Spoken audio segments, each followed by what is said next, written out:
So, disclaimer before we start, I am a little bit sick and my pronunciations of some foreign words aren't the best, so sorry if I butcher some in this video.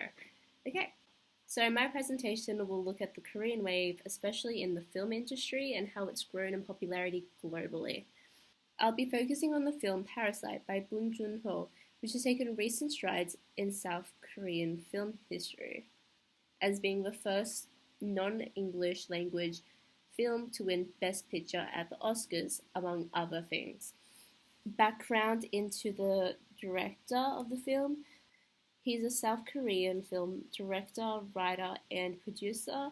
He started making short films over 20 years ago, where he first found his passion for film in his early years of university. When talking about how something has gained its popularity, we take a look back at its history and how it started and how its roots grew out from there. So, the Korean wave had started in the late 1990s to the present day, but there had been major variances in the movement since 2008.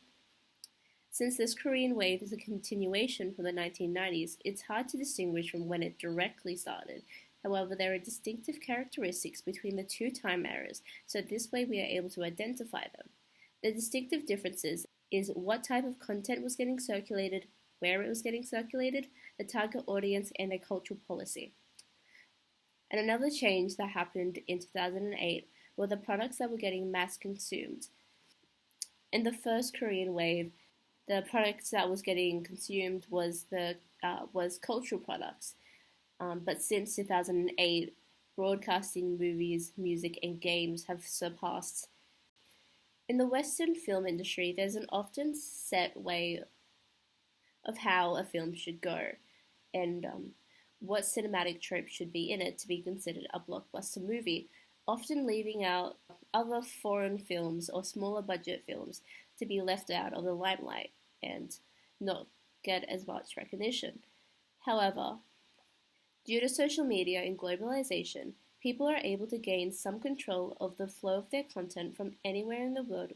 When I started studying this, I had the mindset, like a lot of other people, that Parasite was this huge trendsetter for foreign films coming into Hollywood, that there would be this massive shift in consumption of the kind of content in film and what we would see on like the silver screen, but because of COVID, that's kind of changed.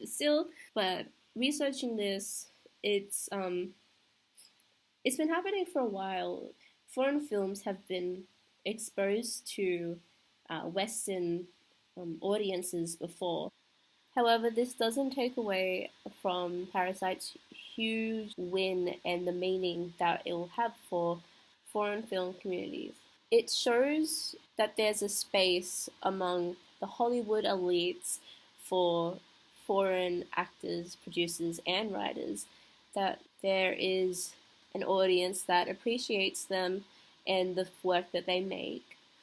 And it can encourage them to continue making. Foreign films have been exposed to the Western audience before, but some just haven't taken that on board. So seeing as Parasite is globally liked, this would be a great stepping stone for people to broaden their consumption of media. This is readily available now since there is multiple streaming services offering an array of foreign films and TV shows, and the language barrier that was there before many years ago is now basically gone because of subtitles, and if there is a version of a dubbing in their language and a voiceover. 그 자막, 서브타이틀의 장벽도 아니죠. 한 1인치 정도 되는 그 장벽을 뛰어넘으면 여러분들이 훨씬 더 많은 영화를 즐길 수 있습니다. Once you overcome the 1-inch tall barrier of subtitles, you will be introduced to so many more amazing films. In conclusion, although Parasite wasn't the beginning of a movement or not the first foreign film to make a splash in Hollywood, it still made a big achievement and stride in how foreign films are viewed upon. Hope to see more foreign films coming into big screens in Western countries